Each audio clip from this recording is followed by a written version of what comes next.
I see a way out of this hell, so I'm just going to take it. God is our mind and our feeling, and God will have his world too within and throughout you all by any moral means necessary. Our natural character is balanced love. Our chief spiritual being, meaning the angel in which is in charge of our entire reality, is the God of gods, King of kings, heart of hearts, and body of bodies, all in one. I just have to say a few things out loud to you. Doesn't matter what they are. I just have to say a few things out loud to you. To getting out of hell. Once again, I'm going to explain this in more detail. Matthew chapter 22, verse 37 through 40 this time. 3 verses.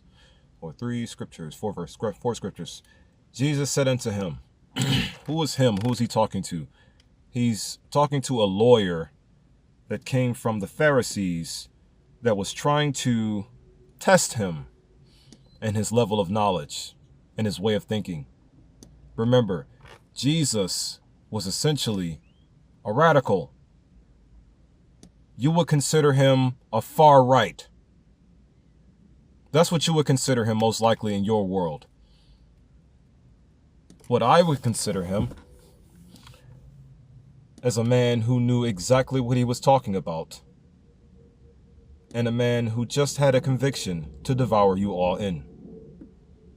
That's how I personally see Jesus, as a person who had a conviction to devour you all in.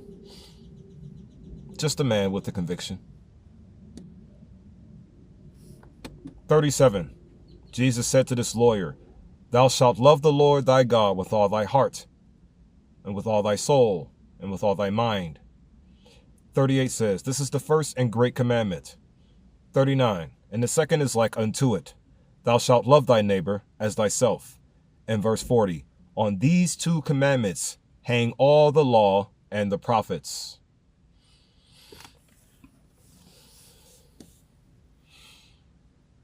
(37) again, thou shalt love the Lord thy God with all thy heart, with all thy soul, and with all thy mind.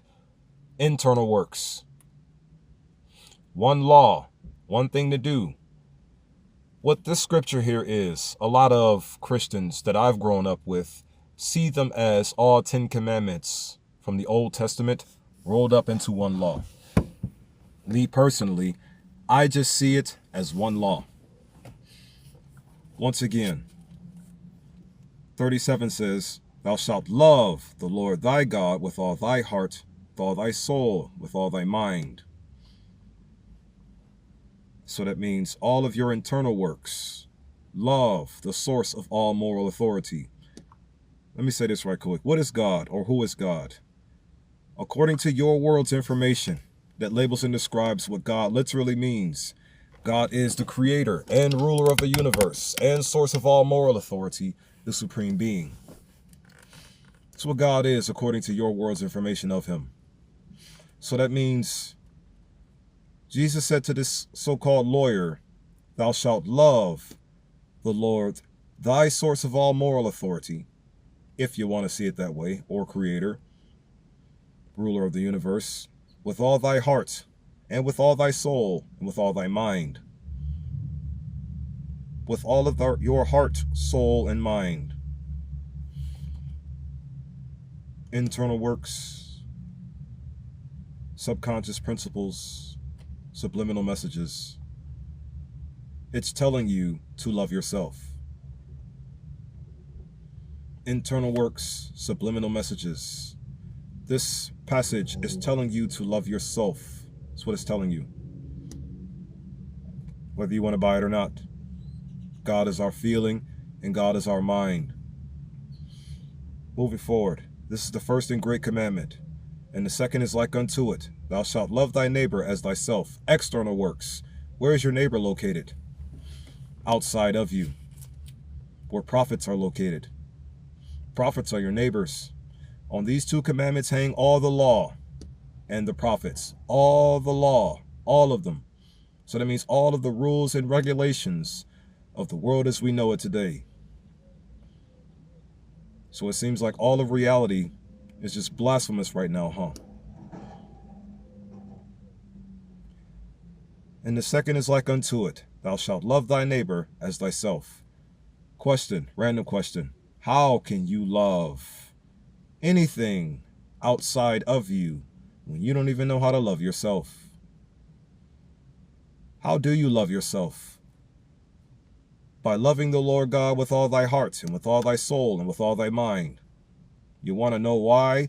Because the Lord your God is thy heart and thy soul and thy mind. Meaning God is your feeling. God is a feeling. At least the true God is. The God of the Bible is just, or in the Old Testament, Yahweh, right? Yahweh is mentioned in this book too. When Yeshua was talking, because the name Jesus derives from Yeshua, it's a derivative of the name Yeshua. So Yeshua, when he was talking, Yeshua was talking about the power inside of you. As a matter of fact, the kingdom of heaven is like unto a certain king, which made a marriage for his son. The power of God. I saw that scripture. I was studying this earlier, and I came across the power of God being mentioned. What is the power of God? Life, balance, love, ego. Whether you want to believe that or not, the true God is ego. Here, I'm gonna just read this to you again and explain what I'm really trying to get to you. And the second is like unto it, thou shalt love thy neighbor as thyself. That's Matthew 22:39. Your neighbor is external of you, outside of you. So are the prophets. The laws are the rules. Laws.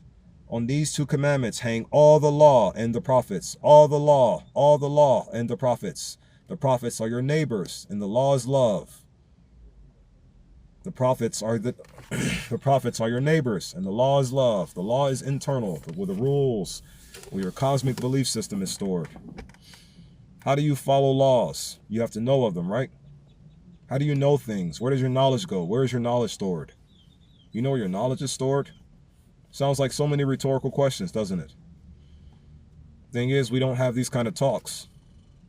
So in reality, we actually don't even know our only law or our only rule. Why don't we know our only law or our only rule? Very simple. Because the world wanted us to only know hatred, or to be more specific, a small group of people in the so-called world of ours, about 900 million of them, only wanted us to know of hatred, only wanted us to know of the wrong way. But why did they only want us to know it? What's up with this 900 million people on this planet here with pale skin? Yeah, about 900 million in total. Why didn't they want us to know? What's driving them to push us to be so ignorant of our only universal law?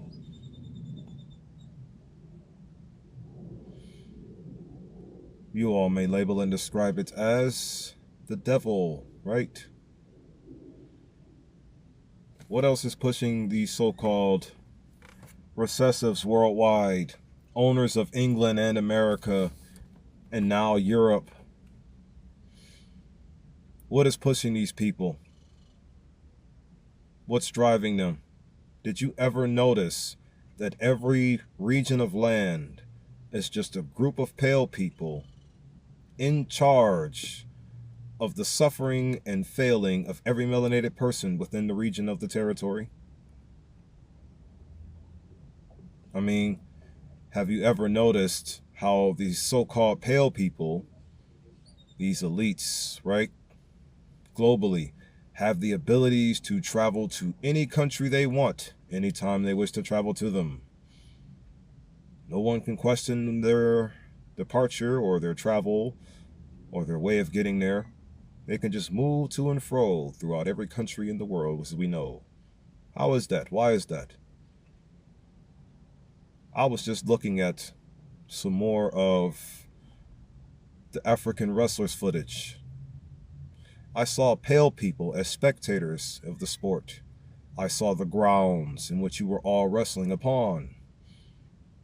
The grounds were solid, almost as if it's like football in a sense, or another sport that we all have in common with each other. Why do you wrestle on such hard grounds that hurt your body and damage you within the short amount of years that they're going to have you playing the sport? Notice, in this world that we know of today, most of us now only live to about 100 years old due to all the poison they used to enslave us.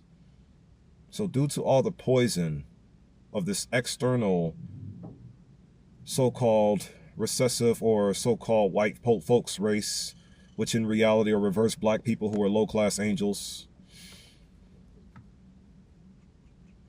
no forgiveness, I just get what they are. Those kind of people being driven to spectate a sport, such as the African wrestling sport. Why are you all wrestling on solid grounds, hurting your bodies?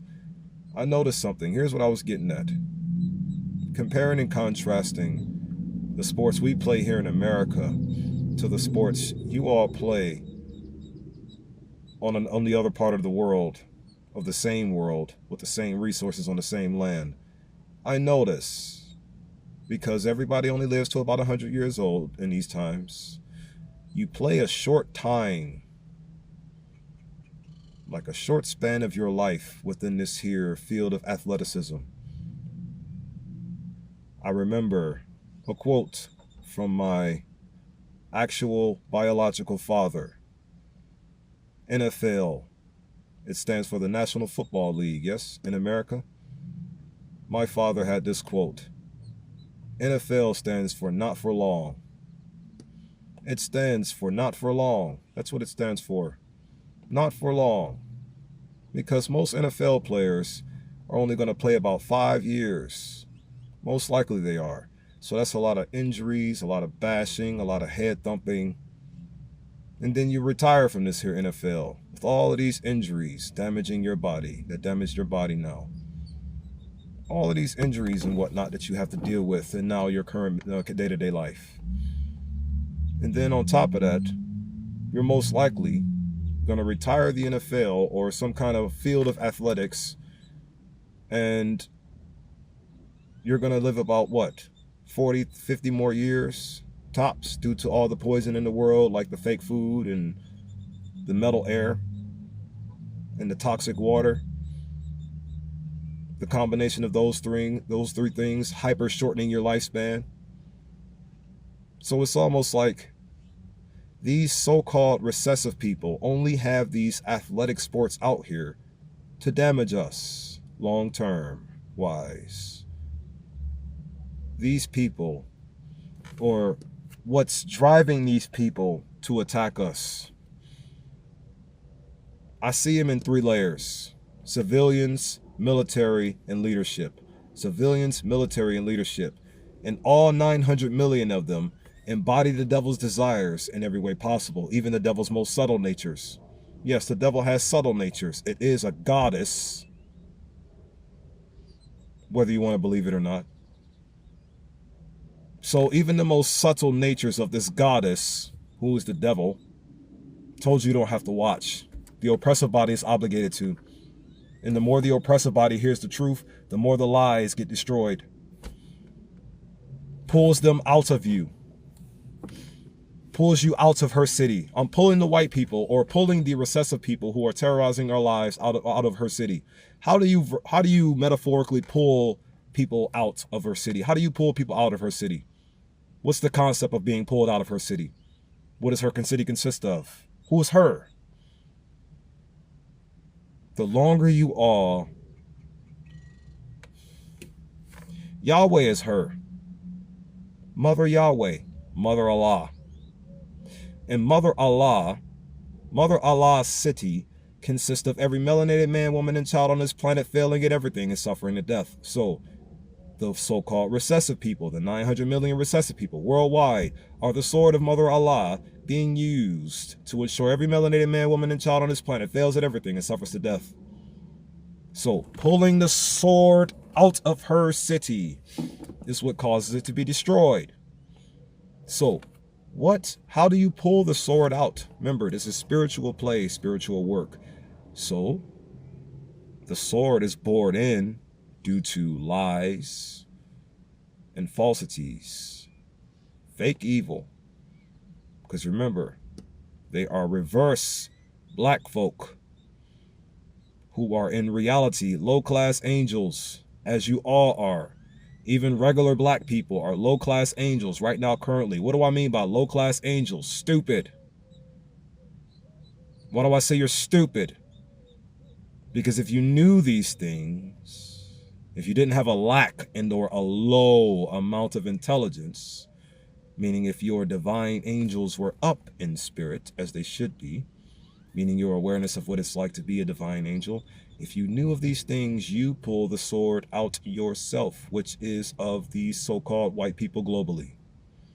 It's about 8.062 billion people on this planet. So logically speaking, 900 million of them will be the white people.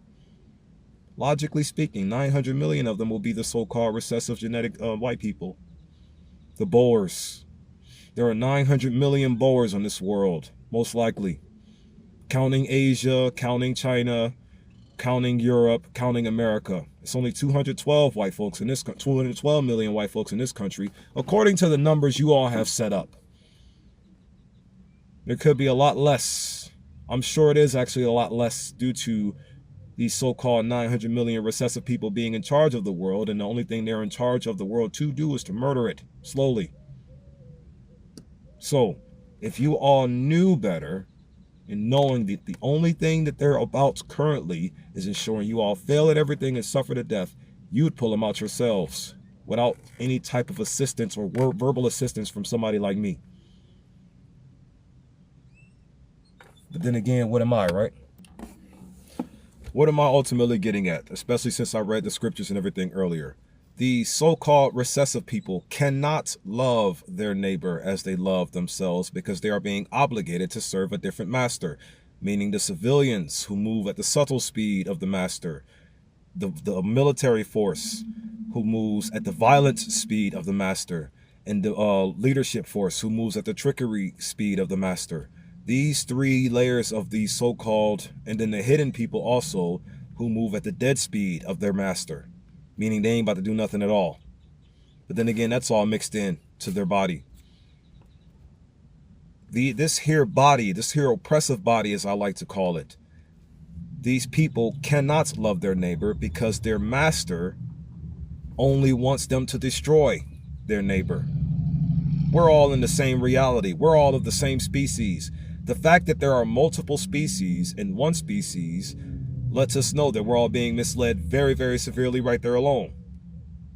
We are only one species, a species with 2 arms and 2 legs, according to what we are been told, what our body parts are. The only difference is a lot, or 900 million people are missing their melanin genetics, and about 7 billion people after the fact are not. Or, due to the 900 million's task, a lot of them have had their melanin reduced. And it makes no difference. You either have no melanin or a little bit. Regardless of what kind of melanated person or melanated individual you are, you need to pull the sword out of her city. And what is her city? Mother Allah's city is of every melanated kind of individual on this planet failing at everything and suffering to death. It's not your world.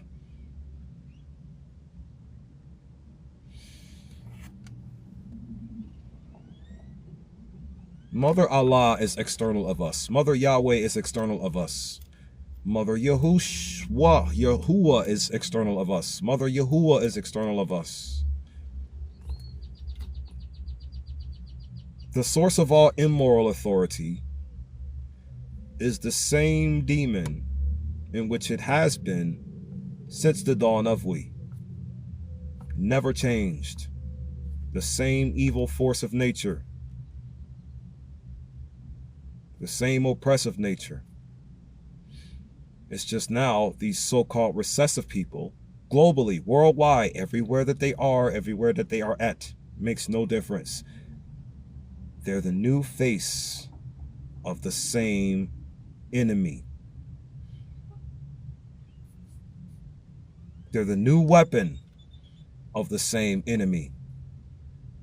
White people have only, or the recessive people, or the reverse black low-class angels have now been in existence with their belief system now. For how long? Because what were they 70 years ago? How many people were even considered white about 800 to 200 years ago? They didn't even consider themselves white until a few hundred years ago, couple hundred years ago, right? These people are a group of people who were originally like us, stolen from us, and grafted into what they are now, skin grafted. You don't have to buy that story if you don't want to. All I know is this: I want out of your hell, and the only way out, or the only direction out of hell, your hell, is up. I want to go home, and the only way I get home is to, within, and throughout you all.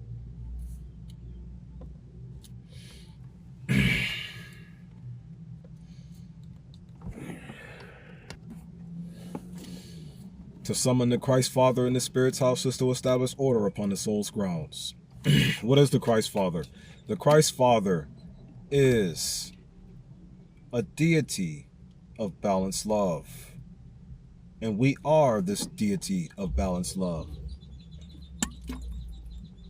What is this deity of balanced love? This deity of balanced love is the chief spiritual being of all reality.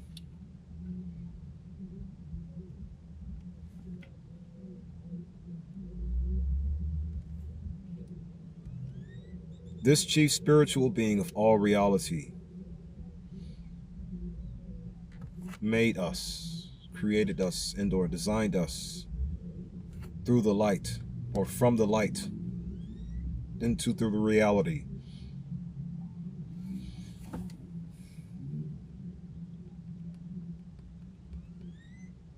The only way out is up, man. The only way out of hell is up. Ultimately, what I am just simply trying to do here, what I'm simply trying to tell you over and over, it's going to summon a divine character of balanced love into thy mind, heart spaces. And if a divine character of balanced love, or a natural character of balanced love, is summoned into thy spirit's house, what it will apply to thy soul's grounds is order. And that order will manifest into reality as itself at first, because we still have to fight to take back our world. And then the reestablishment then is going to come. Because once you all accept that the literal table flipping God is our natural character as balanced love. Proverbs 23:7. A natural character of balanced love moves to and throughout you all to be reestablished within our reality. So simple. I've been saying the same thing to you over and over again. It's good that I'm seeing you all work towards this idea more. God is a feeling. Know this though, the higher you climb up in this spiritual ranking system, and you finally achieve the title and/or the understanding, and you finally achieve the understanding of what it's like to be a seraphic adult amongst cherubim children, soul, liberation, global child manumission, removing planks from your eye, third eye, and removing splinters from the children's third eye. When you finally reach that understanding, all aspects of divine masculinity and divine femininity will be removed from your desires to see them be in there. meaning you will have no more desires for the traits of masculinity or the traits of femininity. You'll only have the desires for the traits of your natural character of balanced love. Natural character of balanced love. 4 words. I want to say them to you, define them real quick, and then I'm going to close the video out. I just wanted to drop a simple message, man. Drop a simple message. What is the word natural? What's existing in or caused by nature. And nature is the phenomena of something. It's phenomena of what is observed to exist or just happen. Just happen. Especially something that is in question. Especially one that's caused is in question. That's what nature defines as. Then you have natural. Existing in or caused by nature. That's what the word natural defines as. What's existing in or caused by nature. What's existing in or caused by nature. What is character defined as? The mental and moral qualities distinctive to an individual. The mental and moral qualities distinctive to an individual. Mental and moral qualities. What are morals before I go on to labeling and describing what balanced love is? Morals. Awareness with the principles of right or wrong behavior or the goodness or badness of human character. There go the word character again in the word morals. As morals is in the word character. And as God is in the you. And our you as you are in the God. And as God is self-sustaining. Just like its words label and describe that it does. Well, then again, not its words. These words came from man's mind and man's hands. But the thing is, there are still words that came from a source in which labels and describes what is obligated to label and describe, the truth. And what is the truth? What's in accordance with fact or reality? Reality is the world or the state of things as they actually exist. What's balanced love? Balance is what's upright and steady. And love is an intense feeling of deep affection. An intense feeling of deep affection. Affection. What is affection? Affection. Its definition, when you look it up, says a gentle liking, a gentle liking or fondness. I believe that's how you pronounce it. Slips my mind. But then archaically, this is the one that I like to tell you about the most. Archaically, meaning very old-fashioned. The word affection simply states as a mental state, an emotion. Doesn't say which specific one. It just says a mental state, an emotion. What is your mental state and or your emotion at their normal standard default settings? What are they? I find out your mental state is usually just balanced, upright, and steady. Self-preserving words. They are playing God over our lives, don't forget. So all of their words are going to somewhat play God, even though they complicate it a bit. No, you have the same story. I get it, because God is just a feeling, an energy. I get how it's operating here. And God moves to, within, and throughout me so that you cannot be opposite of this energy, trying to dictate my footsteps any longer. You. Who am I talking to? Your master, white people. Moving forward. So, God moves to and throughout me. Affection. Affection defines as a mental state, an emotion. What is your mental state and its default settings? What is your emotional state and its default settings? Meaning, what is your mental conditioning when nothing around you is bothering it to be something else? And what is your emotional conditioning when nothing around you is bothering it to be something else? Turns out your mental state, like I just said, is balanced naturally, whereas your emotional state is just good naturally. So that means good, meaning what is morally justifiable, what is right. And the word right means what's morally good or justifiable. The word good and the word right have similar meanings, almost as if they are labeling and describing the same type of energy. A balanced, loving energy. The one that's in you, giving you your abilities to be you naturally. So what would you be like if nothing was bothering the natural you, as these so-called white people globally have been charged to do? You would just be balanced love all the time, now wouldn't you? You would just be what you are, balanced love. You would just be what you are, God soul.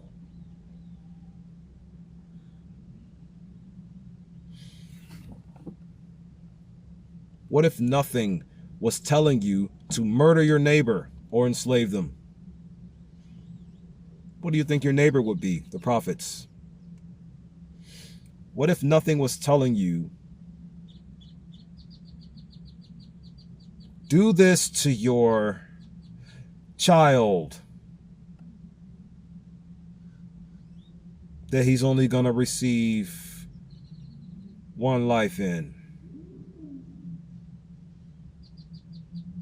What if nothing had your so-called guardianship throughout your lives? What if nothing was telling this individual to do different things to you in your life? What if you didn't have any of your food poisoned? How would you be, man? What if you can just be the most best possible version of yourself without anybody trying to check you or stop you from expressing this energy? What if, man? You know what? What do I know, huh?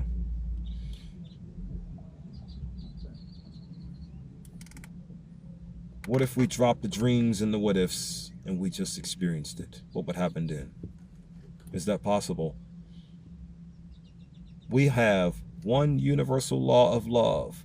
What if everybody in the world, or not even what if, let's just say somebody gets up and tells everybody about it by force, and then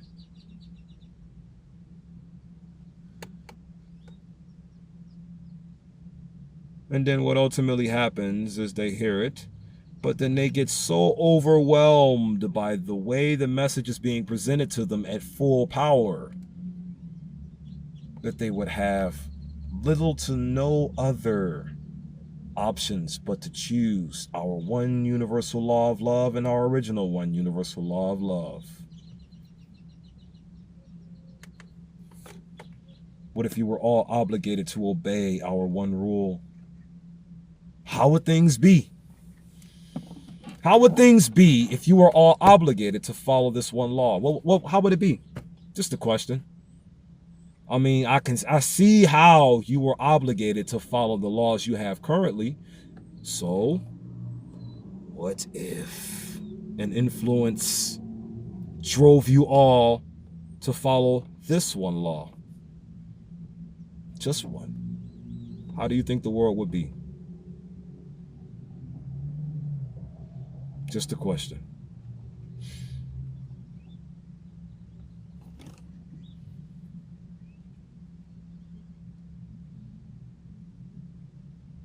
I'm getting ready to turn it up. Way up.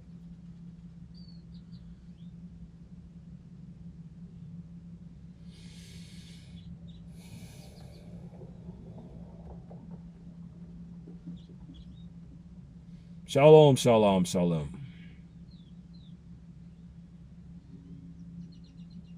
The right thing is getting rid of the wrong thing by any moral means necessary. What's the wrong thing? War, hatred, division, and stagnance. And what's the right thing? Peace, love, unity, and advancement to you all, my family.